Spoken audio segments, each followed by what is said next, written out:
If you're vulnerable to psychic damage from roguish language, stay away from these gibbering mouths. But if you intend on listening to this podcast about enriching your fantastical group hallucinations, you're too far gone already.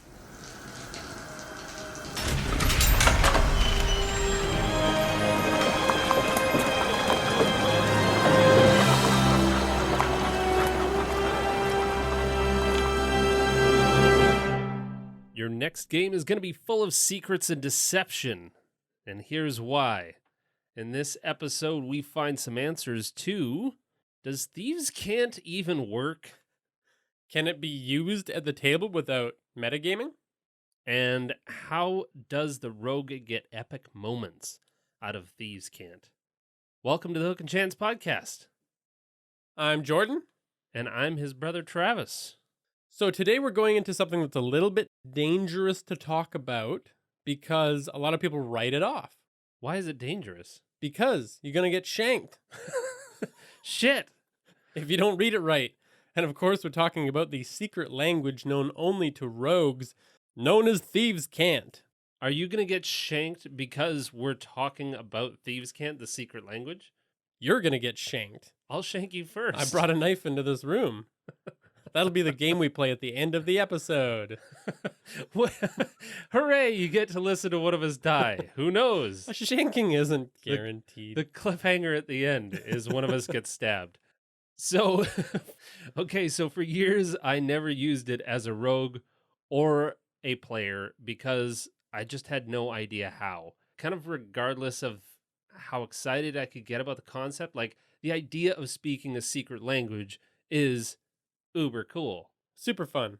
But how do I do that without learning a new language? And I think Thieves Cant is unique because you get it in your head that it's different from the other languages. And I think it is because it doesn't have to be used in the same way as just like, okay, we're speaking in Thieves Cant now. Hey, what's going on? Yeah, and I get that that's kind of just the normal mode when it comes to, hey, I'm speaking Elven, I'm speaking Dwarven. Like, unless you've spent years trying to learn actual languages like we've kind of covered in the past with Dwarven language and things like that, you can't actually do that at the table. It's challenging to do. Yes. So the idea behind Thieves Cant, I mean, I guess it's fine. If you don't speak Dwarven, you don't necessarily have to speak Thieves Cant. But there's always that little bit of temptation is like, I could speak Thieves Cant if I just learned the basic rules of how to do it. The reason I think all of this swirls around in our heads is because Thieves Cant is a language that's based off of another language. That term actually comes from Great Britain and other English-speaking countries because Thieves Cant came from English and it twisted it a little bit so that you wouldn't know exactly what thieves were saying. But it's certainly not the only secret language that's ever been in the world. D&D just took that one. You've got all kinds from Lunfardo, which is a language created by the prisoners in Argentina. You've got Bootling, a language that was localized to one town called Booling, California. It was spoken for about 40 years, and many of the words were just named after people that did dumb stuff. Like a Jeffer was a fire, because this guy named Jeff went around town lighting things on fire. So why not? That's what you get when you spend too much time on the beach. You get a little bit of sunstroke and you make up a language called Bootling and you name it after the weirdos in your town. Yeah, I love it. I want to learn that one. You've got things like Nushu, a language used by Chinese women to communicate around 15 BC. Because women at that time weren't allowed to learn to read and write. So, yeah, legit secret language there. Yeah. They're trying to keep that on the down low. My point is there's a lot of different ones and interesting histories of the secret languages around the world. So, our goal with this episode is to try to explore Thieves Cant a little bit more and see how it can actually be used in a game successfully. Quickly, easily. Yeah. In Kinship Camp. Sounds good. This is Kinship Camp, where rich histories and diverse quirks are explored between weary adventurers around the safety of the fire. So what are all of these challenges that we run into at the table when we're trying to use Thieves Cant? Well, let me tell you, because I've run into them all. The first one is it's darn hard to use it at the table because you've got this cool secret language that your rogue, and only you kind of know and understand, except that you can't speak it, actually. Yeah. And then you're trying to have a conversation with the DM who also can't speak it, Oh, most likely.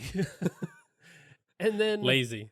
you're trying to have this conversation, and other than just like kind of passing notes or something like that, you don't have anything else to do other than say, "Oh, I have this conversation in Thieves Cant." So everyone else at the table, plug your ears because this is just between me and the no.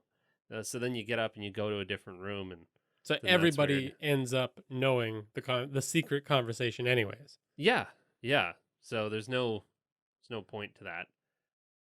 You've got the memorization already. You've got this challenge of like, okay, maybe I can memorize a little bit and I can like pepper something. Well, no, because yeah, then you need to teach your DM, and it just goes around and around in circles like that. Then you got the other side of Thieves Cant, which is the symbols, which again, super cool concept. Mm. Symbols marking areas that will tip you off if you're a rogue as to what's in that area or dangers or So among symbols in, say, Skyrim, Mhm. Skyrim had thief symbols that you could actually see, and they had a few of them. There was about 8, and those you could actually learn to identify, and it was pretty cool. Like Yeah. that's the kind of effect that you're going for in D&D, to be like, I know what this symbol is, and then the DM can kind of like trace it out for you, and you know exactly what that means. Except my problem with those symbols is that if I was a shop owner and I saw this little diamond, and I still remember the symbols from Skyrim, if I saw a diamond stamped outside my door with a stack of what looks like coins, I'd be like, shit, somebody get the sander. I What- gotta sand this out of my door jamb. What did that mean in Skyrim? It meant that there was money there, that it was a wealthy place and you could Okay. steal from it. It's like, okay, yeah. Somebody carved a picture into my door frame. Dicks. Stupid vandal dicks. Yeah. So, yeah, like there has to be this like level of obfuscation when it comes to these kind of symbols. They can't be crazy obvious. And if you've ever looked up symbol sets online, there are some really obvious symbols.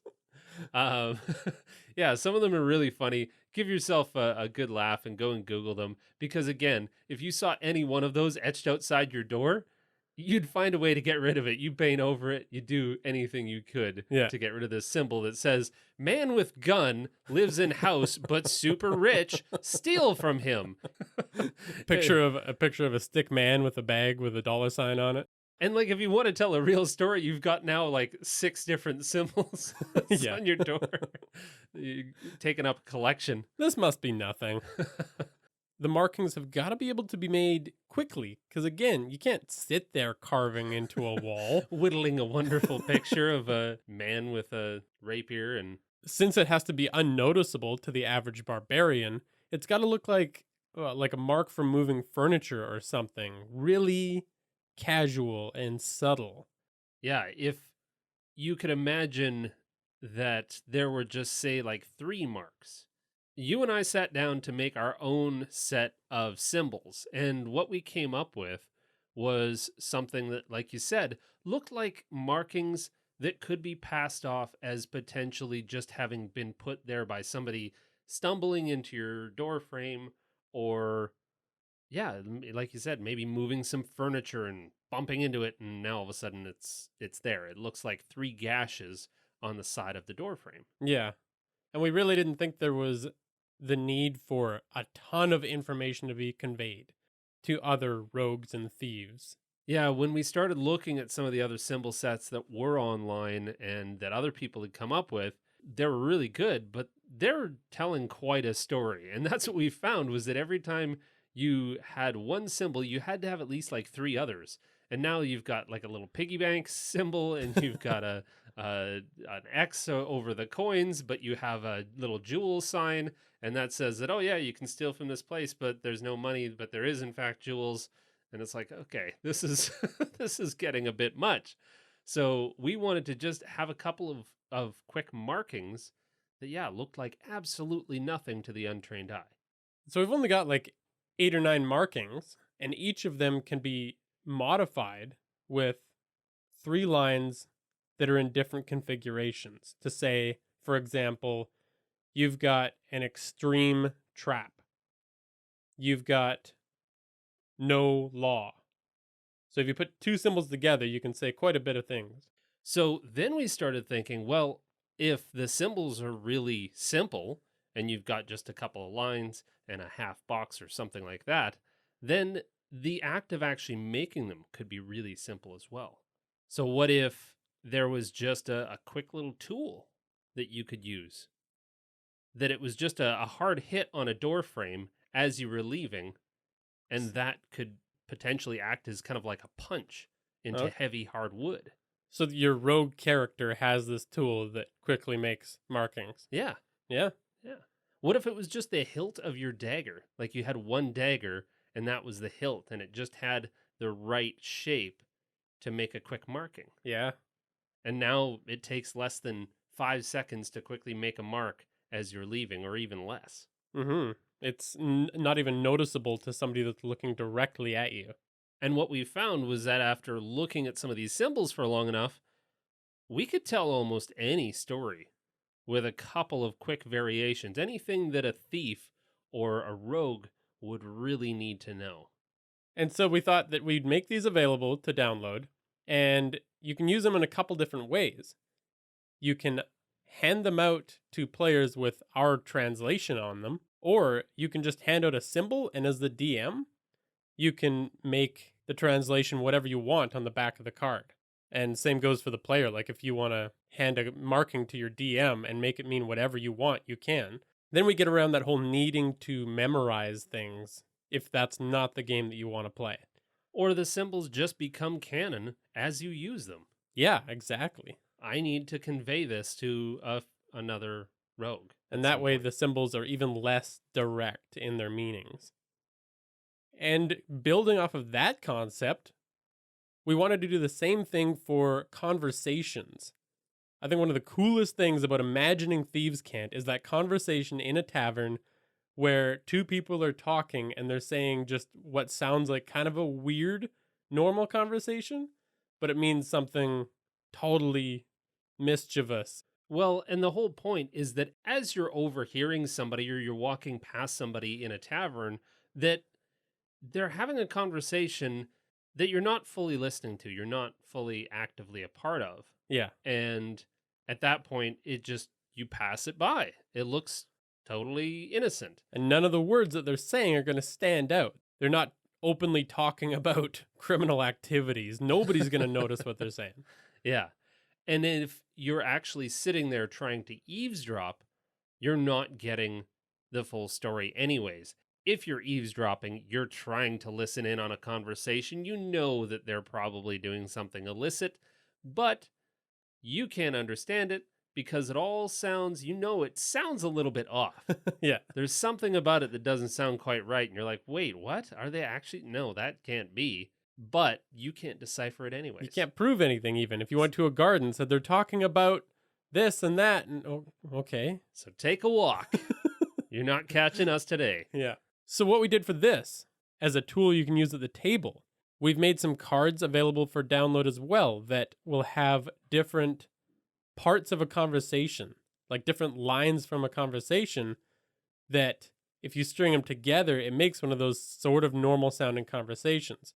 And what you can do is you're discussing, maybe a rogue is talking to the DM, you can pass one card as you say it out loud and then write your translation on the back. Then you're not memorizing things, you're just having that conversation as you go, and the rest of the party at least gets to hear you have a funny sounding conversation in the game. It's entertaining for the rest of the party. There's really, as far as we can tell, anyways, if you have better ideas, definitely want to hear them. Yeah. But we labored over this for quite some time, and I'm not sure that there's any practical way to get around having to pass notes back and forth, because we want to pass notes because we don't just want to come out in the open and have the rest of the party be in on our roguish conversation, because that's half the fun, is being a little bit sly. So make the rest of the party ask for the translation once the DM and the thief have their in private conversation by passing a couple of quick notes back and forth, explaining what's on the other side of the card and confusing everybody. And I guarantee the stuff that Jordan came up with is going to be great for a good laugh. And then once you're out of the tavern, the rest of the party can have you explain the cool stuff that just went down, rather than the entire party just moving on, because they all sat there and heard the conversation being had audibly anyways. Yeah. In plain English. And of course, you can make up your own strange conversations for this as well.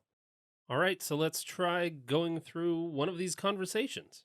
Okay, so do you want to play the DM or the rogue? You can be the rogue. Oh, why, thank you. I'm a gracious DM. All right. Wasn't it your nephew's birthday last week? Yeah, but the catering was 30 minutes early, even though it was at night. Well, my grandfather's birthday had a 4-course meal, but of course, only 1 glass of wine. There's no way to know about every type of wine. I like red, sometimes white, but mostly red. Well, when it comes time to give out the gifts, Grandma will be happy. All right. That was weird. That was super weird. I love a Thieves Candy conversation. That's great. Well, and you were the perfect candidate to make up some of these, because it's that slight incoherence is the... If you're actually listening, yeah. Oh, yeah. Yeah, no, I love it. So, okay, you come back to the party, and I'm the wizard. I'm Mystical Master McJaster, and you're reporting back to tell me what you learned. Okay, yes. So I just talked to the bartender, and I asked how secure the manor was, and he said moderately secure at night, about half during the day, half of the guard force.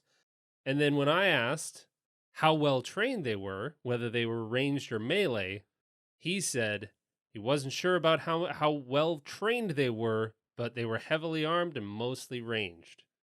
And then once we get in there and get the loot, we'll make sure that we come back and make sure that they're compensated. All right. That's quite a bit of information in a wacky sentence. But, these have been made to sound like conversations that could convey information, but in reality, they don't have to. You can just have kind of a fun conversation back and forth. And the whole point is that you can write whatever the hell you want on the back of these cards. So, like, I, as the DM, I read out what's on the front of the card. I scratch down what I'm trying to say and quickly hand it to you. Then we just go back and forth like that. It's a bit slower than a regular conversation, but it doesn't stop the game with trying to look up Thieves Cant. And it still gives the rest of the party something to enjoy when they get to hear this absolutely batshit conversation that's happening. Yeah. So it's still kind of fun for the rest of the party. You're still getting to get all of that stuff across. And you can seem like you speak Thieves Cant without actually having to memorize a new language. And props to anybody who has, because, I mean, if you've learned Thieves Cant, that's awesome. So cool. And I want you to call me and talk to me in Thieves Cant. Yeah, how are you going to respond? Like a confused idiot. Like somebody that doesn't know Thieves Cant. So you can find these on our Patreon. You can just download them. It's just a PDF page that you can print out. This is our best effort at Thieves Cant. Hooray! All right. Well, that does it for today. Thank you very much for listening.